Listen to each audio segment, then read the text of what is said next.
All right, get ready to be amazed, because today we're diving deep into the world of fish. Oh, I love fish. You sent us this YouTube video called 10 Extremely Amazing Fish Abilities from a channel called Zone. Oh, yeah, I know that channel. Yeah, and it's packed with some seriously mind-blowing stuff. I can't wait. We're talking fish that fly, fish that change colors, like instantly. Really? Yeah, and even fish that can live out of water.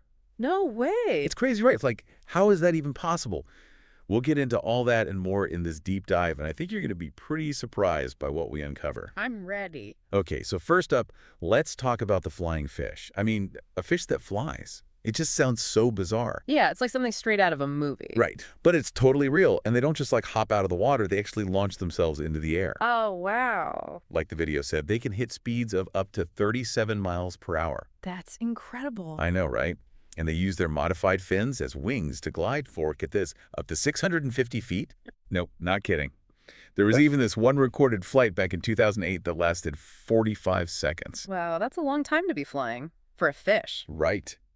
Talk about defying gravity. So how do they do it? Well, they basically use their powerful tails to propel themselves out of the water, and then those big pectoral fins act like wings to keep them gliding. Makes sense. And it's not just a random thing they do, it's a super effective way to escape predators. I bet. Okay, so moving on from flying fish, let's talk about the masters of disguise. Peacock flounders. Oh, those are cool. Yeah, their camouflage skills are seriously next level. They blend in so well. It's unbelievable. I mean, they can match the seabed in just 8 seconds. That's faster than I can change my shirt. Seriously. Yeah. And it's all thanks to these special pigment cells in their skin that they can control to match their surroundings. It's like they have a built-in mood ring or something. Sort of, but much more sophisticated. What's really wild is that their vision plays a huge role in their camouflage ability. Yeah, if one of their eyes is damaged, they have trouble blending in as effectively. Oh, wow. I didn't know that. It's fascinating, right? Like, wow. their eyes are somehow connected to those pigment cells in their skin. It's incredible. Okay, so switching gears now to a fish that's a true survivor. The Gardnerary killifish. I don't think I've heard of that one. These guys live in these really harsh environments where rivers can dry up completely during the dry season. So what happens to them? Well, they've evolved this incredible adaptation. They lay eggs that can survive in the soil for months. Wait, in the dirt? Yeah, in the dried up riverbed. And then when the rains come back, the eggs hatch and the whole cycle starts over. That's amazing. I know, right? It's like they have this built-in pause button for their lives. It's a good strategy. And it's not just about surviving the dry season. They also have to grow, reproduce, and lay their own eggs before the next dry season hits. So it's a race against time? Exactly. They have to make the most of every drop of water. Makes you appreciate what they go through. For sure. So what's next? All right, now let's talk about the parrotfish. I love those guys. They have such a unique look with those beak-like teeth. Yeah, it's almost like a bird's beak. Right. And those teeth are seriously strong. They actually bite through coral. Whoa, coral. Yep, coral. You might think that's bad for the reef, but actually it helps keep the ecosystem balanced. Oh, interesting. Yeah, parrotfish help control algae growth. And get this, they actually produce a ton of sand. Wait, what? Sand. I know it sounds crazy, right? But it's true. They eat the coral, digest the good stuff, and then poop out the rest as sand. So they're like little sand-making machines. Exactly. One parrotfish can produce up to 90 kilograms of sand every year. That's amazing. I know, right? So next time you're at the beach, you might be walking on parrotfish poop. Haha, ew. All right, moving on to a fish that looks like it belongs in a cartoon. The slingjaw wrasse. Oh yeah, those are weird looking. They have this crazy jaw protrusion, like their mouth can extend way out. How far are we talking? Up to 65% of their head length. Whoa, that's like having a built-in fishing rod. Right, and that's exactly how they use it. They wait patiently for prey to swim by, then bam, they shoot out their jaw and snatch it. That's so cool. It's like they have a secret weapon. It's a pretty effective one, I bet. Absolutely, they're like the snipers of the reef. Okay, I'm ready for the next one. All right, now for a fish that's a true survivalist. The West African lungfish. What makes them so special? Well, these guys can live out of water. No way, seriously? Seriously. They have primitive lungs that allow them to breathe air, and during dry seasons, they burrow underground and wait for the rains to return. Wow, that's incredible. It's like they go into hibernation, but underground. And they can survive like that for how long? Sometimes for months.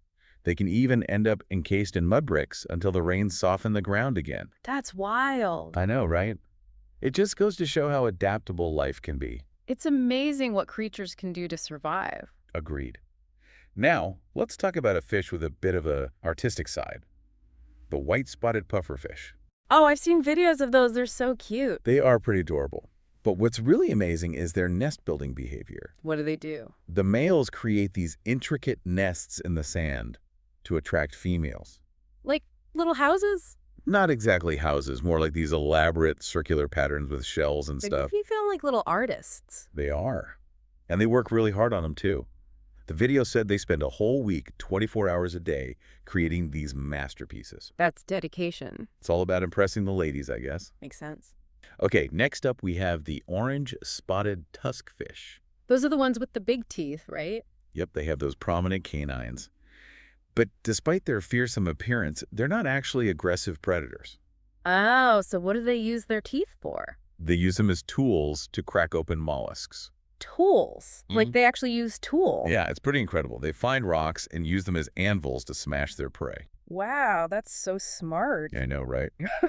It kind of challenges our idea of what intelligence means in the animal world. It definitely does. Okay, moving on to the tripod fish. Another one I haven't heard of. These guys live in the deepest, darkest parts of the ocean. So what's special about them? They have these elongated fins that they use to stand on the seabed. Wait, they stand? Like upright? Yep, they basically prop themselves up and wait for prey to swim by. That's a unique strategy. It is, and it works really well in their environment. I can imagine. Plus, those fins also act as sensory antennae, helping them detect movement in the water. So it's like they have built-in radar. Pretty much. And finally, we have the archerfish. Oh, those are the ones that spit water, right? Exactly. They can shoot down insects with incredible accuracy. How accurate are we talking? They can hit targets up to 10 feet above the water. Seriously. That's amazing. It is, and they do it by forming a tube with their mouth and tongue, using their gills to create a powerful jet of water. It's like they have a built-in water gun. I know, right? And the crazy thing is, they have to account for light refraction and gravity to hit their targets accurately. That's some serious skill. For sure, these fish are like tiny aquatic engineers. I mean, it's like, how do they even judge the distance and the angle and all that? Well, they have incredibly well-developed eyes and brains for that sort of thing, and they have to be able to do those calculations super fast or they'll miss their meal. That's true. It's not like they have a second chance to shoot if they miss. Exactly. It's a high-pressure situation for a tiny fish. You know, it's amazing how all these different abilities we've talked about, they all evolved because of specific challenges in their environments. Yeah, it's a great example of how natural selection works. Like the flying fish had to find a way to escape those predators, Yeah. and the peacock flounder had to blend in or become lunch. And don't forget, those gardnerary killifish, they've got to survive in a place where the water disappears for half the year. It's incredible how life finds a way, isn't it? I mean, we tend to think of fish as simple creatures, but they're clearly so much more complex than that. Absolutely. They have these complex behaviors, social structures, and even, we saw with the tuskfish, the capacity to learn and use tools. It's crazy, right? And like using tools, that's something we usually associate with primates, not fish. I know, it's mind-blowing. And think about those pufferfish, building those sandcastles to attract a mate. It's almost like they have an artistic side. Yeah, it's amazing how evolution can produce such intricate and even beautiful behaviors. And those behaviors aren't just for show, they serve a vital purpose in their survival and reproduction. It all comes back to that, doesn't it? From the tiniest killifish making it in a puddle, to the parrotfish changing the coral reefs with their, well, unique eating habits. Exactly. And all of that is connected. What we do on land can impact even the deepest parts of the ocean. It's all one big ecosystem. This deep dive has really opened my eyes to that. I feel like I've only just scratched the surface of what there is to know about fish. And that's the beauty of it. There's always more to discover. There are over 34,000 species of fish out there, each with its own incredible story and survival strategies. It makes you wonder, what else is out there? What other mind-blowing things haven't we discovered yet? There are still so many mysteries hidden in the depths of the ocean, just waiting to be explored. Well, before we wrap up this particular underwater adventure, I'm curious, what stood out to you the most from all these amazing fish abilities? That's a tough one. They're all so fascinating in their own way. I know, it's hard to choose. But if I had to pick, I think the one that really blew my mind was the orange-spotted tuskfish.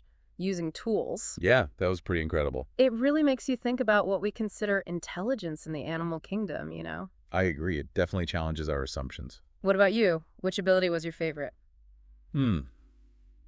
It's hard to pick just one, but I think I have to go with the flying fish. Oh, yeah, those are pretty cool. I mean, a fish that flies, how can you not be amazed by that? It just seems so impossible, and yet they do it so gracefully. It's definitely a reminder that nature is full of surprises. I think it's important to hold on to that sense of wonder, to never stop being amazed by the natural world. Couldn't agree more. And that's what makes these deep dives so much fun.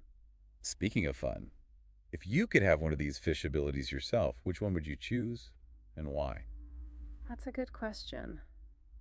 Let me think.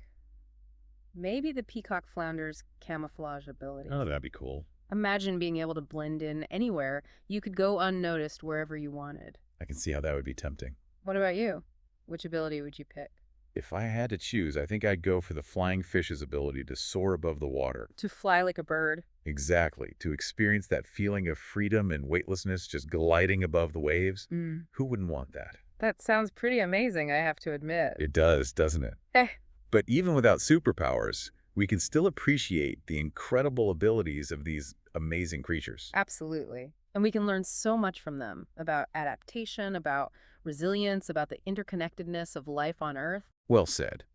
To all our listeners out there, we hope you've enjoyed this deep dive into the amazing world of fish. And we encourage you to keep exploring, keep learning, and keep that sense of wonder alive. There's a whole universe of wonders out there, both above and below the surface. And who knows what other incredible creatures and mind-blowing abilities we'll discover next. So if you happen to stumble across any other cool fish facts out there, be sure to send them our way. Yeah, we're always up for another deep dive into the underwater world. The more we learn about these creatures, the more we realize just how connected everything is on this planet.